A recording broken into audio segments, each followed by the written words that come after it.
My name is Garrett Sims. We're back with a very special episode of Sports Timeout. It's the Coach Blank episode where we sat down with Coach Blank, my former offensive line coach in football, to just talk a little bit about him and his time at Odessa, him as a football player, and just everything else. We got a half hour worth of stuff for you. I can't thank Coach Blank enough for coming and talking with me and sitting down and doing the podcast. It just means a great deal to me. And with all that being said, let's get into the interview. This is the Coach Blank episode. My name is Garrett Sims, and I got a special guest with me today. He's somebody that made me a lot of who I am today, and I'm very lucky to have him and get to talk to him, and I'm so excited to have him. Coach Barry Blank, thank you for joining me today, and thank you. Well, you're welcome, man. Those were kind words of you, Garrett. I'm excited to be here, help you out with this. I hope, I listened to a few of your podcasts. They're awesome. I was listening to one with Coach Fox on my way to Lee Summit today. So he did such a good job, and you got to spend a little bit of time with him with basketball. And let's side note this and just say I want to ask you about your relationship with Will and what was it like getting to coach with him during his first year. It was special. It was really cool. I mean, I was fortunate enough, the last few years to work with some former players, Briley Ray, Kate Adams, and it was really good. So, when they hired Will as the head basketball coach, I'd been in the basketball program, and, like typical Will, he came right to me and asked me, what do you want to do? And I was coaching the C team, and it was awesome. It was a great year with those kids, and it was a lot of fun. I mean, it was interesting having him as a boss, that's for sure. I mean, but and the weird thing is, when Will was in school, it was my first year here. He was a senior. I really didn't know Will very well. I mean, I knew him obviously, but with his younger brother Clay playing and coaching him for 4 years, and him playing the position that I was coaching, that was different. So getting to know Will was fun, but he's a tremendous young coach. I think it's such a steal for Odessa to have him, and he's so willing to commit to the community. I mean, he's going to do great things. I'm rooting for him. Oh, I totally agree with you. And getting him to get to set his culture from the ground up is going to be truly awesome to see. And I think you guys had a great season this basketball season. And so, I wanted to get into a little bit of you football coaching and stuff like that. You were my former offensive line coach, and you were the linebackers coach. And I don't know. I can't thank anybody enough for being in my life. I seriously mean that, and I just want to tell you that. But I want to ask you, where did your relationship with Coach Thomas start, and when did he reach out to you when you came to Odessa? How did that kind of happen? And just take me through that. Well, it's interesting because my first year coaching at Blair Oaks, it's been my third year coaching overall out of college.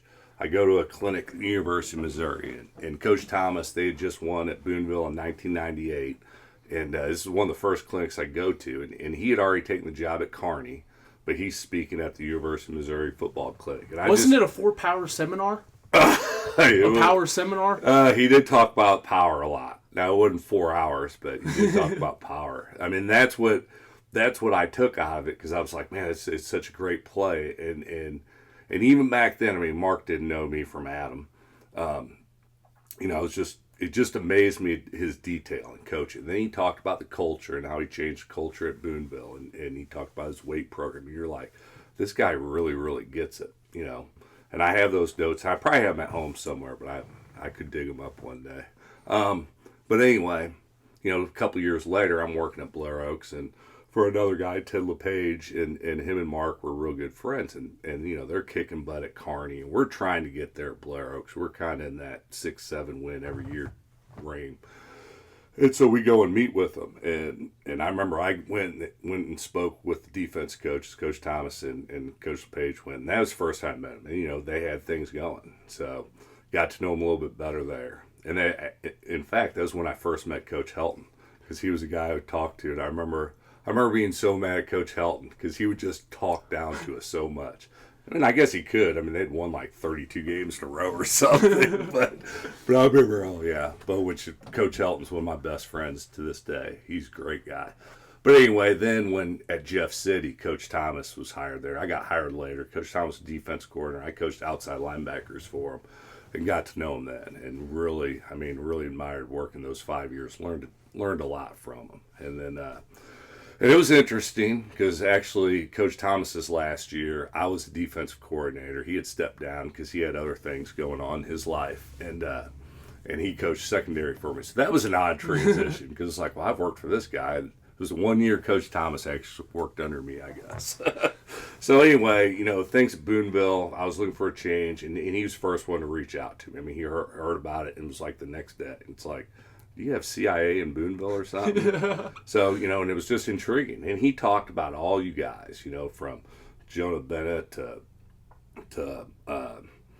Hunter Garrison and those guys that first year, Will, and Pat how Redding, special those Pat type of Redding, seniors. all those guys, and that was, he's like, man, I think we got something special. I really want you to know. It just intrigued me. It's like, all right, let's go do it. So I applied and was fortunate enough to get a job, and then it was fun because Coach Helton came on, and he became the defense coordinator those 2 years, and then all of a sudden Coach Clemens, and we all knew Coach Clemens through different things, and he retires in his interest, and it's like, come on in, man. Mm-hmm. It's like, dude, I'll give you my job and I'll be the custodian if you want. I mean, you just knew like we were going to have such a great.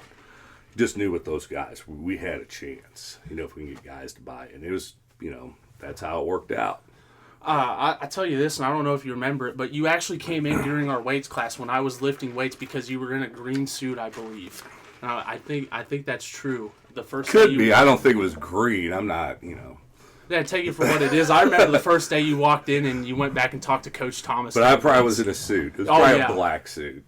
Hey, we knew you were some type of coach and stuff like that, and I don't know. I thought that would be funny to tell you that I remember back from all the way back really? then. Yeah. Yeah, I remember the first day you came into that weight room, and I was like, we figured you got some type of job or you knew Coach Thomas. So, but it's funny to think back to that, and Oh yeah, well that was fun. I mean, you walked in that first day, even that day I interviewed, and you're like, man, these kids are working hard. These guys will work hard. And that's kind of like my next question to you is when you got to meet us for the first time, and like that team, those teams, I should say 18, 19, 20, kind of all together. But what did you kind of think of us? And like he said that you was on to something special. What did you kind of think with your first impressions? Well, I was a little overwhelmed because you're trying to learn everything so fast. You don't know kids' names, but it's like you knew immediately. Two things that stuck out top to bottom was guys were physical and guys were willing to learn and work. And it was like, okay, we got this is gonna be fun, and so now you got to build relationships. You got to get guys to trust you, and it all worked out. It all worked out, I think. And I just kind of want to go back to maybe the state championship season. And I know you had to calm me down a lot, and I appreciate that. I think you're one of the only people to be able to do that. But I just want to go back to that season. And was there any highlights for you? Any moments you maybe thought, okay, this team is everything I thought it is, or anything like that? I mean, that was the thing. Like just going into that, you knew it was going to be good. I mean, because it just felt like every time you were in the weight room, I mean, you guys, sometimes you got to cattle prod and push guys, and some guys just got to hold on the reins and hope you can keep up with them. And that's how you guys were. And that's what made it a lot of fun, I thought. I don't know if there's a game per se or anything, but it just kind of snowballed. I mean, it was like, dude, we're just playing well. And the thing about it was, and it's any state championship team you're usually a part of. When you're trying to keep up with your players, and because they have so many questions, they want to learn so bad, and they want to work so hard. It's like, man, I got to keep up. I don't want to let them down. And that's what made it fun. And you guys were just always that way.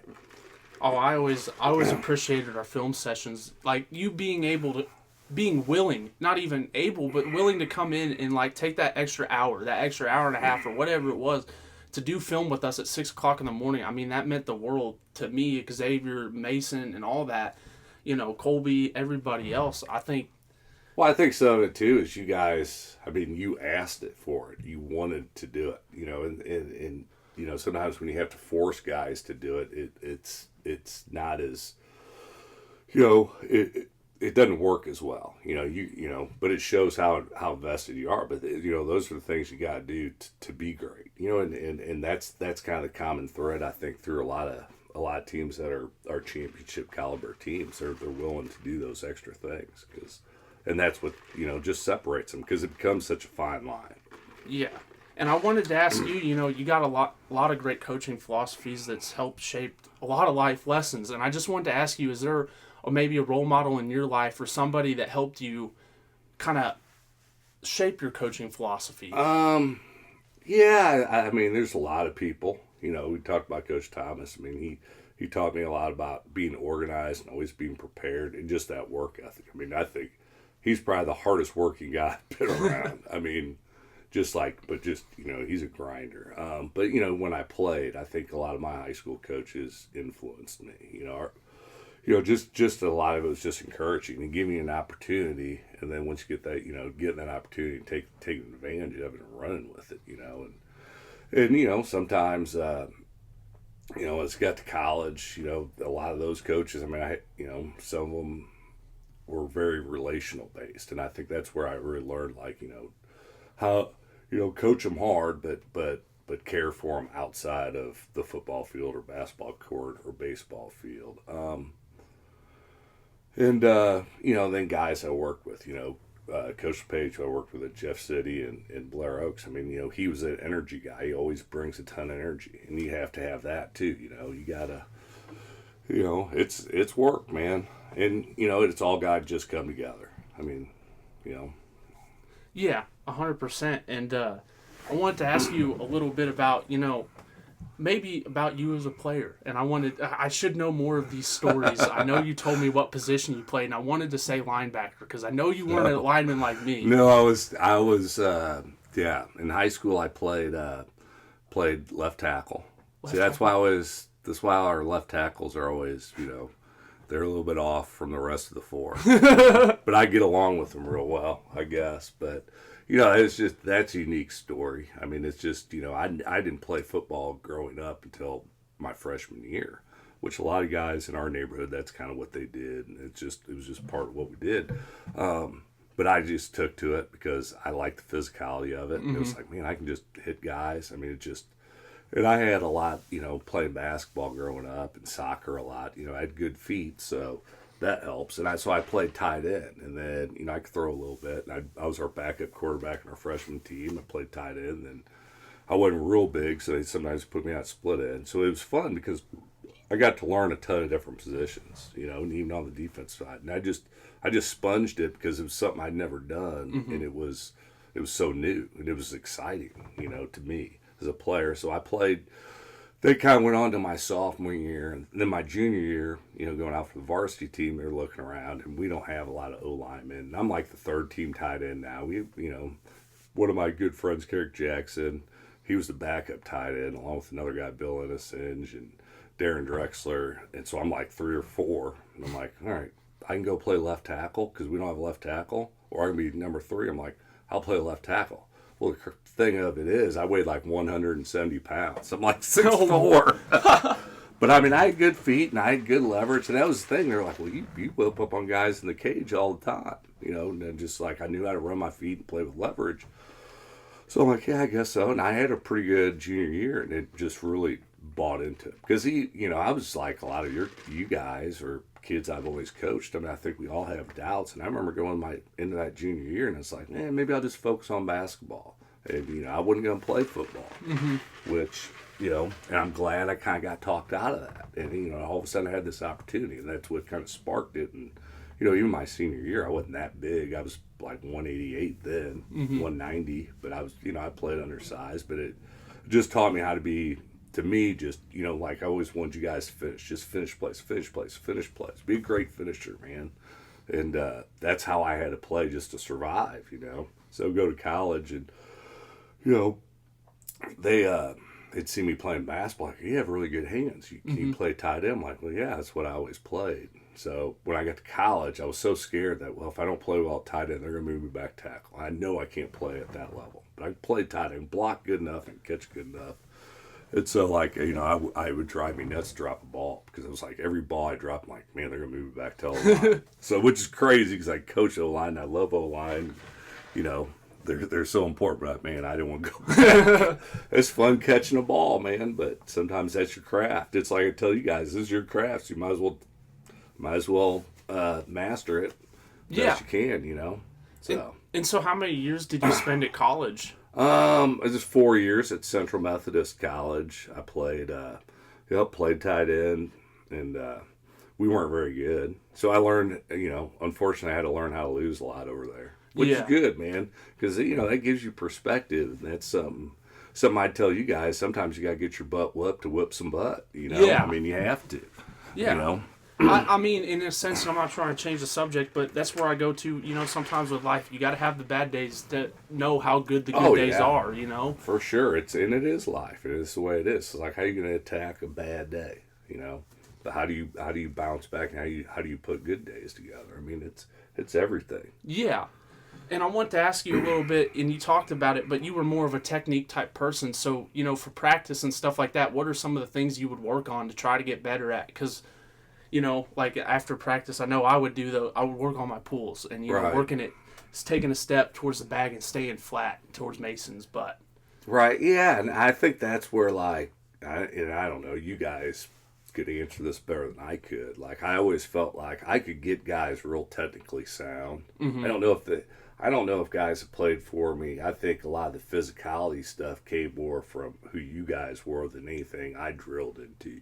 But I always felt like, man, if I can just find guys that are naturally physically aggressive, and if they'll listen, and then I can add the technique side to it, they're going to be really, really dangerous, And that's where, I thought you guys, it was fun coaching, and even the guys later, Clay and all of them, they were all the same way. The guys came after. I mean, they're aggressive, and they would listen. It's like, okay, if you really understand your first step and where hand placement is and how you can play leverage through shoulders, I mean, you have both those. It's different because you played against guys. Yeah. And some guys, man, they're super physical, but they're dumb. They get out over the front, and so you can do things to, I remember to deal with that. I remember that being one of the things you told me, and I know Coach Thomas always drilled into us. Like, he wants us blowing people off the ball, and I'm not trying to say I was any different to that, but I remember, like, any time, like, I was kind of nervous or something, you would just say, calm down and make sure you're getting leverage. Sometimes it's not always about blowing this kid off the ball. It's about getting your leverage and playing with your technique. And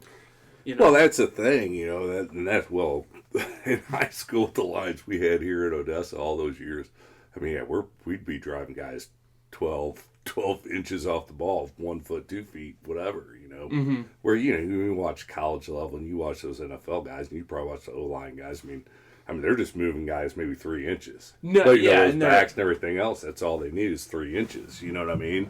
And, and so it's a little bit different. So sometimes, just getting just a little bit of push, and sometimes stalemate's not bad. And you look at the running backs you all got to block for. I mean, Heitman, heck, those dudes. Malizzi, DeGraffenreid, Bennett. Jonah Bennett. I mean, and then like Zane Palmer, who's that guy. I mean, they were all such good running backs. I mean, if they see a slot, they go.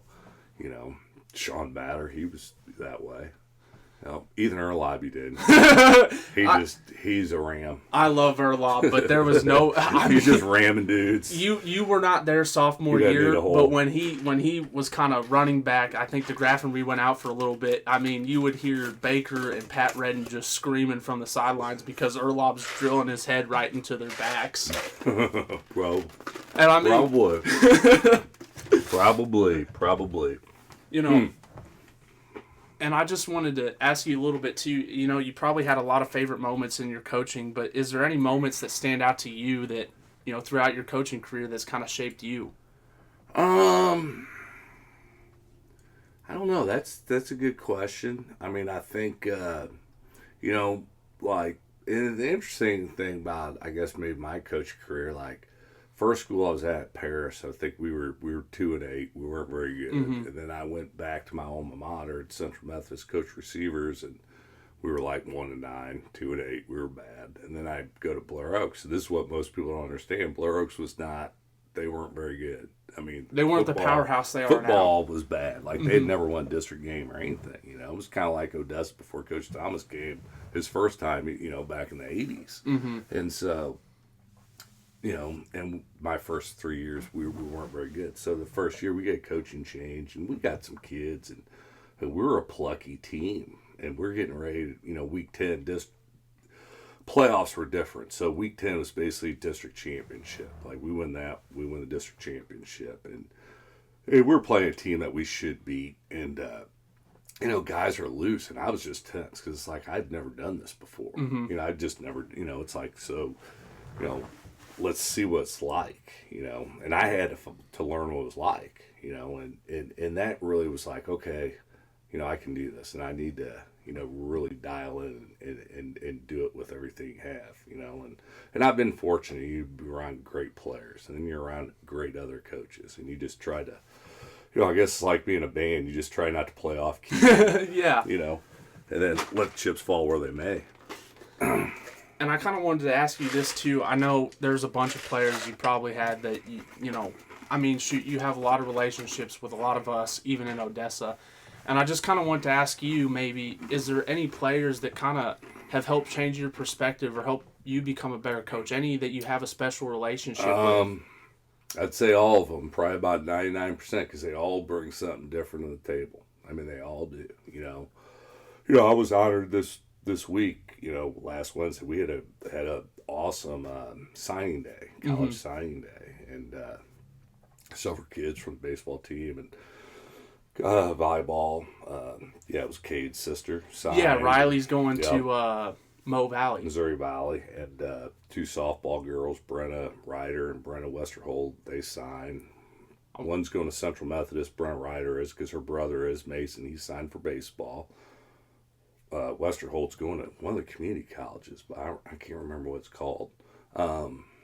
Man, I'm trying to think of them all. And then our baseball guys, Mason Upton, he's going to Missouri Valley. I was going to say Peterson's going to Central Methodist. So anyway, then we have a kid that played football for us last 3 years, Avon Miller, and he signs. And he had asked me to introduce him. So like, well, all the different coaches introduced different guys. And, you know, I learned a lot from him, you know. And he wasn't a kid. He was just, because he was a guy that just worked hard every day. He showed up and he cared about his teammates, you know, and it shows that, you know, it doesn't matter what you are, and kids respect him. And I had tremendous respect for him because he always wanted to learn, you know.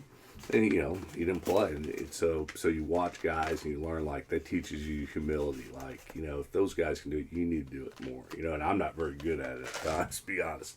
And just different guys teach you different things, you know. And that's the thing. I mean, the players, I think, you know, they make you a better person as a coach being around them, because sometimes I think I probably learn more from you guys, or I should learn more from you guys than you probably do from me. No, I don't know. I think we're going to have to agree to disagree on that one. But, you know, and there's a lot of other guys, you know, just watching guys go through adversity, you know, different things like, you know, that 2020 team, watching those guys, you know, when their season got cut short from COVID. You know, that was how they handled it. And they handled it like such great men. It's like, man, I can be better. You can watch. Just, there's so many things throughout the years. And, you know, that's what's fun because, you know, once you doubt a kid, they surprise you in the right way. It happens every time. Yeah. And, you know, I just ask you for a little bit of advice, and maybe, you know, if you were to give advice to a coach, you know, going into football, baseball, anything, you know, what a piece of advice would you give them? You know, it's probably like, remember in The Karate Kid when Mr. Miyagi's talking to Daniel?